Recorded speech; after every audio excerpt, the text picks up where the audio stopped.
시장에서 놓쳐서는 안 될 중요 이슈에 대해서 심도 깊은 도움 말씀 들어보는 이진우의 진짜 전략 시간입니다. GFM 투자연구소의 이진우 소장 모셨습니다. 어서 오세요. 네, 안녕하세요. 네, 요즘 미국 증시가 상당히 좋습니다. 사상 최고치 경신 행진을 이어나가고 있는데 S&P 500은 또 종가 기준으로도 3,000선을 돌파를 했어요. 미국 네. 증시 흐름 어떻게 보셨나요? 그렇죠. 이제 매듭 숫자를 막 탁탁 뚫고 올라갑니다. 네. 방금 말씀하신 대로 다우 27,000, S&P 500 3,000. 결국 볼 레벨들을 다 보고 있는데, 예.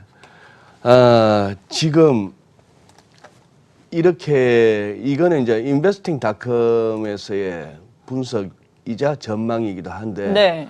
굉장히 공감이 가서 가져와 봅니다. 이번 한 주, 미국 시장에서 굉장히 변동성, 발라틸리티가 기대된다, 즉 예상된다 이런 얘기죠. 변동성 큰 장이 올 수도 있다. 이 지금 백투백 이거 미국의 야구 미국 야구를 뭐라 그러죠 우리가? 메이저리그. 갑자기 단어가 생각이 안 나셨나 봐요. 네, 메이저리그 보시다 보면은 그쪽 현지에서 연타석 홈런 나올 때 자주 듣는 표현이죠. 지금 이제 사상 최고치가 2주 연속 나왔다 이런 얘기인데, 저도 그렇게 보입니다. 네. 지금 이제 여기서는 이제 이 아래쪽 기술적 보조 지표 가운데 이 RSI 상대 강도 지수라고 하는 71로 가면 조금 이렇게 부담스러운 이걸 갖다 이제 근거로 들고 했습니다만, 저 나름대로 보기에는 이렇습니다.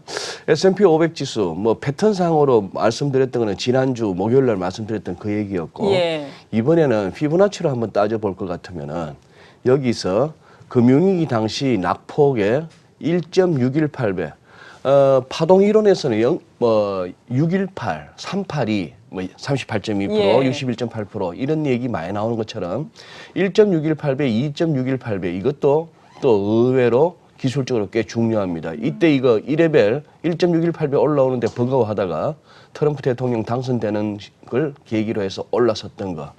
그렇다면은 소위 이제 기어이 시장에서 찍기는 찍어봐야 될 것 같다, 보긴 봐야 될 것 같다 하는 레벨이 이쯤으로 잡힙니다. 3천 초반대. 한번 계산하기 나름이고 이거 갖다 종가 기준으로 보느냐, 장중 최고치 최저치로 보느냐에 따라서 가겠으나 러플리 한 3,040포인트 근처가 나오네요. 지금 어제 지난 주말이 3,013이니까 이거 지금 가려면 한 2, 3일이면 또 갈 수 있는 거리죠. 그렇죠. 네, 그런 정도라서.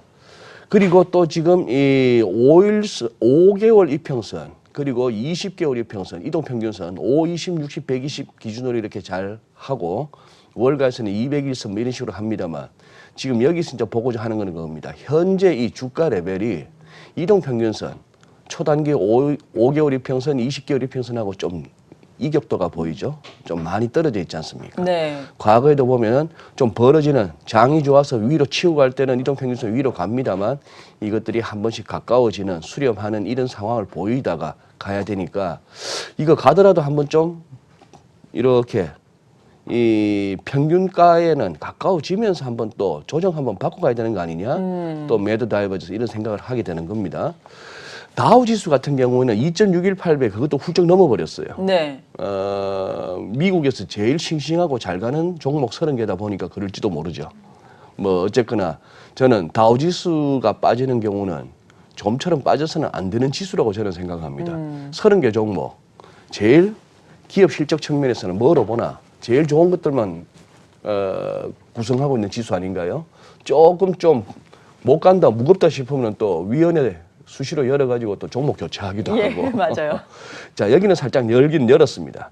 그러나 여기서도 거래량에서 나타나는 다이버전스, RSI에서 보이는 다이버전스, 아니면은 이 피보나치 레벨을 갖다 살짝 올라선 거, 좀 기술적인 어떤 오버슈팅 가능성 이런 것들이고. 네. 자, 다우 30개 가운데 상당히 중요한 종목 중에 하나, 보잉 같은 경우.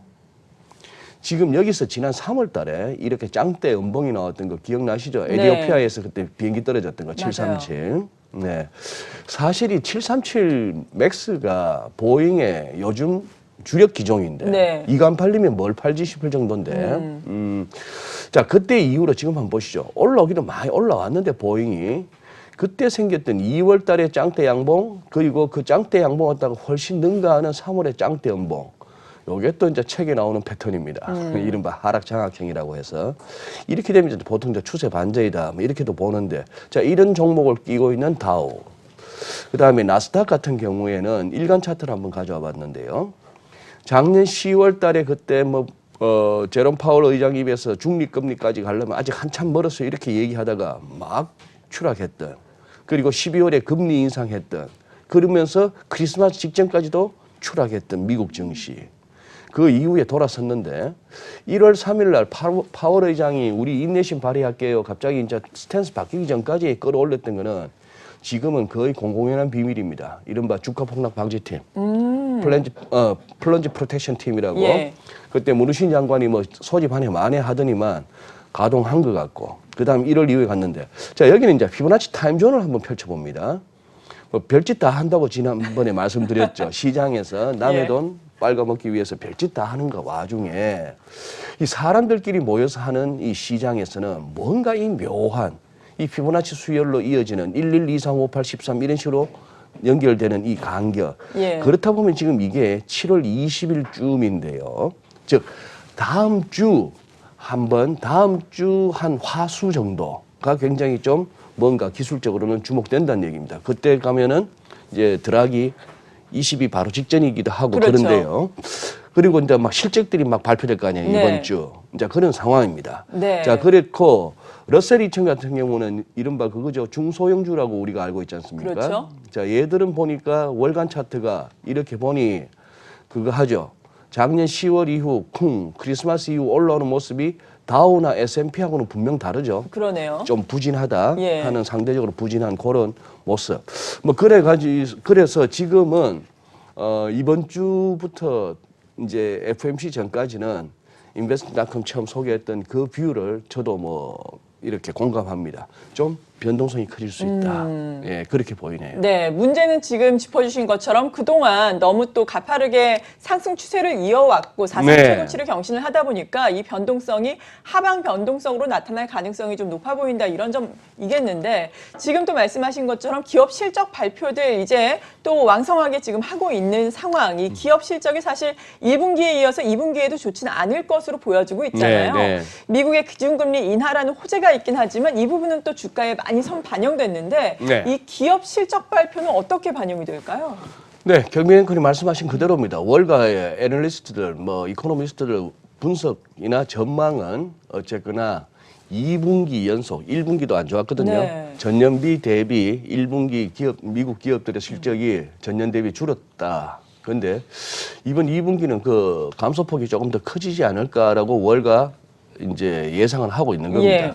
그럼 마찬가지죠. 우리 여의도도 지금 뭐 정권가에서 우리 국내 2분기 실적 앞두고 실적은 안 좋을 것 같다. 그렇죠. 뭐 실적 좋아질 만한 어떤 분위기가 아니었잖아요. 미국, 중국 퇴계했죠. 맞아요. 교역 줄어들죠. 이런 식인데. 자, 그런데 뭐 이 시장 분위기 한번 보시겠습니까? 지금 이제 미국에 그나마 이렇게 평소에도 보면 좀 조심스런 조금 이렇게 신중한 뷰를 많이 내는 모건 스탠리죠. 모건 스탠리 지난 7월 8일 날 이런 얘기를 한 겁니다. 네. 결국 다운그레이드 했다. 글로벌 주식 시장에 대해서 조금 등급을 낮추는 겁니다. 그러면서 하는 얘기가 위에 이 한 줄 기사 헤드라인 네. 약한 성장 전반적인 이 위크로스 약한 성장이 이 통화 정책에서의 그 완화, 즉 금리 낮추고 돈 풀고 하는 이걸로 인한 긍정적인 효과를 이 경제 성장이 약한 거 이것 때문에 결국 상쇄될 거다. 그래서 현금 비중 확대하자. 뭐 베런스 같은 경우는 조금 자극적으로 제목다는 거 보세요. 모건 스탠리가 It's time to sell stock이랍니다. 주식 상당히 강경해 보이네요. 주식 팔 타임이다 이렇게 얘기하는데. 예. 자 반면에 또 어제 같은 경우에 뭐 아니면 지난 주말에 또 CNBC 대문 기사에 올라오기도 했는데 웰스파고 같은 경우. 금리 연준이 좀 뭔가 좀 실망스러울 것 같다. 아니면 시장을 실망시킬지도 모른다. 이런 식으로 이제 경고하고 나선 거예요. 금리를 낮춘다 하더라도 그것이 제대로 작동을 안 할 수도 있다. 시장이 기대하는 만큼 주가가 확 오른다거나. 자, 이런 친구들만 있으면은 차라리 역으로 저 같으면은 예. 장 가겠구나 싶습니다. 아, 그래요? 우리 오히려. 왜 그런 거 있잖아요.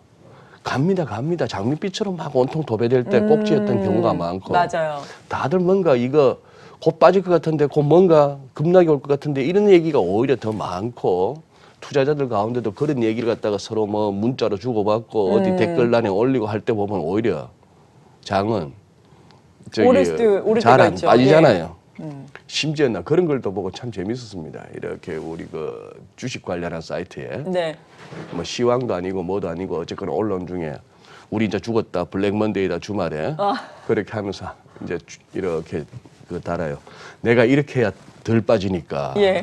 무슨 말씀인지 아시겠죠? 아. 우리 미리 빠진다고 막 걱정해야 안 빠지더라. 뭐 이런 얘기까지 하는데 자 이거는 지금 보면은 이런 얘기가 나와서 오히려 장은 그냥 꾸역꾸역 갈 수도 있겠구나 싶은데 또 블랙락 같은 경우는 블랙락은 우리 국내에 소개되는 기사가 조금 혼선을 빚기도 합니다. 예. 블랙락도 현금 비중 늘려라 뭐 그런 얘기도 하긴 했습니다만 외신을 볼 것 같으면 블랙락은 뭐 전 세계 최대의 자산 운용 회사죠. 그렇죠.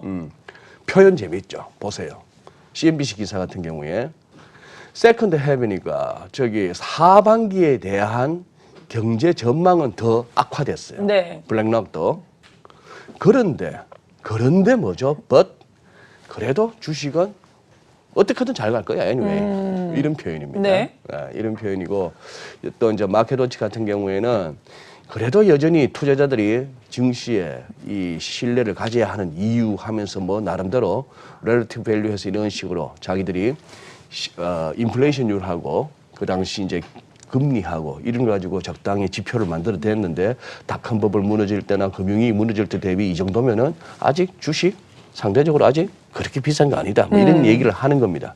근데 지금 제가 보여드리는 거는 월가에 난다 긴다 하는 선수들 사이에도 갈리는 거예요. 그러네요. 지금 이제 현금 좀 비중 늘리라 하는 쪽하고 그래도 안 가겠나. 근데 그래도 안 가겠나 하는 쪽에 논리는 없어요. 논리는 없는데. 아까 anyway 아닙니까? Stocks doing well anyway. 뭐 예. 어쨌든 주식은 좋을 것 같다. 예. 뭐 이런 내용이. 뭐 트럼프 대통령이 주식시장 끌어올리려고 하고 아. 또 뭐 여러 가지 이슈가 있으니까 그런 게 아닌가 싶은데 마땅한 근거는 없는 상황이네요. 예, 그리고 예. 요거까지만 보고 미국 얘기는 그게 했는데 예. 여기 지금 이제 까만색은 독일 닥스입니다. 독일 닥스고 빨간색이 S&P 500인데 일간 차트를 한번 겹쳐봤습니다. 네. 예, 왼쪽이 이제 독일 닥스고 오른쪽이 그건데 자 이거 지금 보니까 비슷하게 가긴 가는데 큰 흐름은 같다는 얘기죠. 예. 큰 흐름은 같은데 지금 이제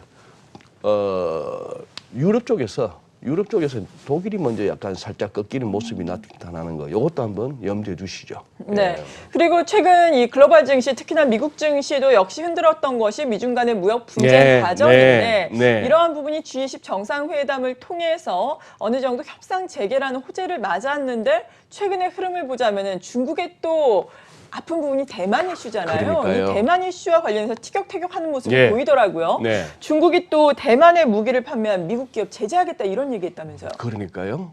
뭐 22억 달러. 우리 돈으로 2조가 훌쩍 넘죠. 네. 그런 건데 이제 대만하고 홍콩 얘기를 하면 중국은 이제 껄끄러운 거예요. 초민감하죠. 예. 초민감이죠. 초민감. 네. 한번 기사 한번 그거 해봅니다. 요약해 보면은 자 중국의 왕이 외교부장 생각보다 이 중국의 외교부장이 그 권력 서열이 한참 밀리더만요. 그래요? 네. 그 뭐 이렇게 상무위원부터 해갖고 중국에 보면은 그 뭐 우리가 저기 전인대하고 뭐 정협하고 할 때 예. 양회 열리고 할 때 보면은 그 어마어마한 사람들이 단상에 올라가지 않습니까? 그렇죠. 거기 보니까 외교부장은 그렇게 센 자리가 아니더라고요. 우리나라 외교부 장관은 좀 또 격이 다르잖아요. 네. 뭐 국가원수 6호씩 쭉쭉쭉 내려가다 보면 금방 외교부장이 오거든요. 그런데 어쨌거나 이런 얘기입니다. 중국을 완전히 무시하고 있다 미국이. 그리고 대만과 어떤 공식적 관계를 맺어서도 안 된다. 지금 이제 무기 판매를 갖고 하는 얘기예요. 불장난 그만두라. 네. 이런 식으로 얘기를 하고 있고. 자 지금 또 이제 뉴스에 이제 간간히 나왔던 우리는 뭐 지금 여기 YTN 한번 캡처해 왔는데 간추린 예. 뉴스 정도로 이렇게 우리나라에서는 소개됩니다만 중국 입장에서는 간추린 뉴스가 아니겠죠. 차이잉원 지금 대만 총통이 트럼프 대통령 당선되자마자 미국 건너가고 그때 사실 한번 슬쩍 중국 심기를 건드렸는데 지금 이번에도 카리브해 그쪽 그 카리브해 지역에 4개국 방문을 하는데 가면서 지금 뉴욕을 경유해 가는 겁니다. 가가지고 이렇게 뭐 지금 찬반 시위도 있고 하고 돌아오는 길에도 콜로라도 덴버 경유해서 온다니까 네. 갈 때 올 때 미국 한번 거쳐서 오겠다는 그러네요. 얘기죠. 그러면서 지금 이제 어딘가에서 연설을 하는 가운데 홍콩 건드리고 홍콩을 건드리면서 지금 이제 중국을 까는 거 보세요. 홍콩은 뭐 일국 양제 경험 이러한 독재가 민주주의하고 공존할 수 없다. 기회만 잡으면은 그냥 질식시킬 것이다. 독재 세력이 우리의 일상생활에 손을 뻗치는 걸 상상해보라. 이렇게 하면서 홍콩에 서점 얘기까지 하는 겁니다. 홍콩 네. 시위의 배경이 되었던 그 중국에서 판매 금지되는 책들 펴내는 그 서점 주인들 막 실종되고 했던 그렇죠. 그런 얘기들을 하니까 중국에서 지금 굉장히 자, 이 얘기를 결국 보는 것은 뭐냐 하면은 지난번 오사카에서 미중 간의 무역 전쟁이 휴전에 돌입했다라고까지 우리가 알고 있고 그 이후에 지금 뉴스의 흐름을 보면은 피터 나바로가 됐건 무슨 뭐 로버트 라이트하이저가 됐건 베이징 쪽에 류허가 됐건 디테일이 없어요. 우리 뭐 전화도 했고 기껏 나오는 보도의 내용이 문우신하고 로버트 라이트하이저가 류허하고 통화했다더라. 그게 뉴스예요. 네. 통화 내용은 안 나오고. 예. 뭐 잘 지내나 이 정도 통화했겠죠. 밥은 잘 먹고 있나 이런 식이겠는데 이러니까 지금 여기서 뭐 우리가 트럼프 대통령의 속내를 알 수 있는 거죠. 이거 대충 이렇게 덮고 이 사안은 덮고 또 그렇게 가는 거예요. 그냥 김정은 한번 판문점에서 한번 그렇게 쇼 한번 하고 또 이제 가는 거예요. 그렇게 가니까 시장은 신뢰를 못 하는 거죠. 이게 제대로 과연 타결은 언제까지인가? 그리고 이것이 이런 와중에 제대로 타결이 될 수는 있겠는가? 거기다가 뭐 그것까지 이란까지 뭐 예. 들쑤시고 하는 그런 식의 그게 있습니다. 네. 네. 이렇게 뭐 큰 시장에 남겨져 있는 변수라고 할 수 있는 미중 간의 무역 분쟁 아직까지도 뇌관으로 자리를 잡으면서 언제 네. 또 터질지 모르니까 우리가 지켜봐야 할 변수로 보이고 이러한 가운데서 또 이번 주에도 짚어봐야 할 변수들이 있습니다. 네. 앞서 짚어드린 것처럼 한국은행의 금융통화위원회가 18일 예정돼 있고 네. 당장 오늘은 또 중국에서 2분기 GDP 성장률 그래, 발표하잖아요. 맞아요. 예. 어떨 것으로 예상하세요? 예, 지금 이제 이번 주도 의외로 소소하지만 시장이 주목할 만한 지표들. 지금 이제 중국 GDP 나오겠죠. 네. 뭐 리커창 총리가 발표한 목표치가 6에서 6.5 사이니까 그쯤 되면은 대충 느낌 안 오십니까? 6.2 정도로 나오지 않을까요? 어차피 네. 중국 성장률 누가 제대로 측정하겠습니까? 그러니까요, 예. 6에서 6.5 같으면 6.3은 아닌 것 같고 6.2 정도 아닐까? 네. 저는 뭐 6.2에 베팅하고 미국의 소매 판매도 나오고 이런 약간의 지표들이 있죠. 지난주에 CPI가 좋게 나왔잖아요. 예. 좋게 나왔다기보다는 생각보다 조금 인플레가 올라가는 쪽으로 그런 식이고 지표도 중요하다. 우리 금통위 목요일 날 과연 연준에 앞서서 우리가 한번 선제적으로 먼저 한번 내릴 수 있을까 말까 그 가능성으로 치자면 가장 높고 한번 예. 해볼 만한 시점이긴 한데 이제 100bp나 벌어지니까 예, 미국은 그렇죠. 아직 2.5인데 우리가 1.5가 되는 그걸 갖다가 한번 해낼 수 있을까 그것도 한번 관전 포인트고 그러나 저 나름대로 보기는 이 몇 가지입니다. 달러가 200일선 달러 네. 인덱스 기준으로 이 까만색 선 200일선 밑으로 제대로 내려올 수 있을까? 즉 진짜 달러가 제대로 약세로 갈까? 그걸 갖다 이번 주에 한번 확인해 보고 싶고요. 네. 그게 증시로서는 편합니다. 달러가 약해져 주는 게. 그다음 두 번째는 미국 국채 수익률. 여기 오른쪽 부분에 올라오는 거 보세요. 자, 그 이유를 따지기는 뭐 여러 가지가 있을 수가 예. 있겠는데 제일 큰 이유는 제가 봐서 그동안 너무 빠졌어요. 즉 국채 가격이 채권 가격이 너무 올라간 겁니다. 뭐 차익 실현하고 싶어지는 이걸 갖고 뭐 시황쟁이들이 말을 풀자면 여러 가지가 나오죠. 네. 인플레가 갑자기 인플레에 대한 전망이 살아나는 거냐 등등 아니면 연준이 금리를 갖다가 그러면 우리가 생각하는 만큼 안 내릴 건가 뭐 별소리를 다 하겠습니다만 어쨌거나 팩트 자체는 이렇게 오르고 있다는 거. 독일도 네. 이렇게 오르고 있다는 거. 그다음에 유가도 한번 보시죠. 유가도 한번 보시는데 자꾸 이렇게 뭘 선을 자꾸 꺼오는 것은 우리 시청자 여러분들하고 확인하고 싶어서 그런 겁니다. 예. 브렌트 기준으로 유가가 이만큼 올랐다가 푹 빠지는데 이놈의 61.8%에서 도는 거 보세요. 참 신기해요. 신기하죠? 예. 신기하니까 그만큼 그쪽 레벨에서는 다들 주문이 들어가 있는 겁니다. 예. 여기서는 한번 사볼까? 그런 생각들을 많이들 하고 있으면 거기가 네. 지지선이 되는 거예요. 그렇죠. 예. 그렇게 해서 이번에는 또 뭐냐? 이 하락폭이 61.8% 오니까 또 꺾이고 있는 중입니다. 네. 그런데 이 한 68불 정도 브렌트유 기준으로 68불이라고 하는 이 저항선을 갖다가 넘어서면은 또 이게 또 70불 뭐 그런 얘기가 나올 수 있는 유가가 왜 올라가고 왜 빠져야 되느냐 논리는 지금 들이대면 이상해집니다. 네. 뭐 감산을 한다 하면은 올라야 될 건데 잘 못 오르고 그런 상황이죠. 그런 상황에서 지금 우리가 트럼프 대통령의 트윗을 어디까지 믿어야 되는가 싶기도 한데 말한 대로 결국은 하는 사람이기 때문에 예. 우리가 트윗을 갖다가 주목을 안 할 수는 없습니다. 벌써 7월 10일 날 했던 얘기 대이란 제재가 곧 확대될 것이다. 증가할 것이다. 그것도 뭐 아주 substantially 진하게 네. 뭐 이런 얘기인데요. 지금 뭐 유조선을 갖다가 영국이 뭐 납포하고 그랬더니만 이란 혁명 수비대도 뭐 납포하려고 그러고 미국은 이를 키우려고 하고 있고 예. 영국 언론은 별거 아니다 이런 식입니다. 그것도 보셔야 되겠고 뭐 그런 식으로 해서 제가 봐서는 달러가 글로벌리 좀 약해져 주느냐 네. 제발 좀 그래야 세상이 편해진다. 그런데 왜 갑자기 독일, 미국 할 것 없이 국채 수익률이 위로 뛸라 하지?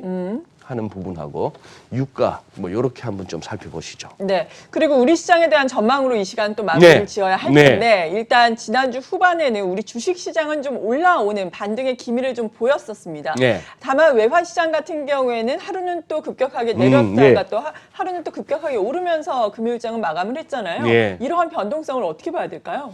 그러니까요. 뭐 오늘은 환율에만 집중해서 말씀드리겠습니다. 네. 일간 차트 보시죠.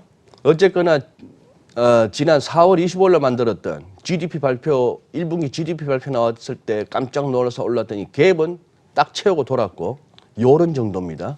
자, 위클리 보시면 그래서 위안 환율도 중요하다는 얘기입니다. 네. 달러 위안 환율 위로 가는 위안 약세 같으면 우리 서울에서도 환율 또 오르자고 할 것 같아요. 그렇죠. 그 다음에 위클리로 보실 것 같으면은 이 선만 하더라도 여기서 왜 멈췄느냐 하는 게 보이실 거고 자 지금 여기서 이렇게 돌고 있는데 이렇게도 한번 이것도 다음 조금 여유 있게 한번 따져보시겠는데 제가 봐서는 이거는 좀 길고도 지루한 컴플렉스 즉 복잡한 조정이었다면 이번에는 심플 커렉션 간단한 좀 단순한 조정으로 끝날 가능성 염두에 두셔야 될 것 같고 네. 일단 월간입니다. 월간 차트에서 지금 이 표는 뭐냐 하면은 이때 우리 금융위기 오기 전에 900원 잠시 깨고 했던 이 2002년부터의 글로벌 달러 약세 동안의 환율 낙폭 그리고 금융위기 왔을 때 이거 1600원 근처까지 갔는데 이것도 사실은 기술적으로는 1.618배였다는 얘기죠. 저도 그 당시에 그냥 한번 피보나치 꺼보고 1600원 근처 가야겠는데 했다가 예. 진짜 환율이 1600원 근처 가고 저도 한번 전율이 한번 돈 적이 있는데 개인적으로 그런 상황이고 여기서 월간 차트상에서 이렇게 모였던 이동평균선들이 모인 다음에 방향이 위라는 사실 예. 요거 염두에 두시고 그런데 우리가 사실상 1200원 위로 오래 머물지는 못했습니다. 1245, 1211 뭐 그런 상황이라서 그렇죠. 뭐 1300, 1400 환율은 아닌 것 같습니다만 제 느낌은 뭔가 그래도 1200원에 한번 발은 담가야 될 것 같은 그런 흐름입니다. 그리고 저의 어떤 이런 달러 원 에이서스의 달러 롱뷰를 갖다가 꺾기 힘든 제일 큰 이유는 뭔가 우리 무역 수지와 경상 수지가 이 환율이 원화가 강세를 갖다가 뒷받침하지는 않을 것 같다는 그 느낌이 계속 이렇게 뭐 지울 수가 없는 그 느낌을 지울 수 없는 그것도 큰 이유가 됩니다. 네. 네. 이렇게 시장 대내외적인 변수들 살펴보면서 기술적인 지표들도 알아봤고요. 우리 시장도 또 외환 시장 중심으로 자세한 도움 말씀 주셨습니다. 이진우의 진짜 전략 지금까지 GFM 투자연구소 이진우 소장이었습니다. 감사합니다. 예, 고맙습니다.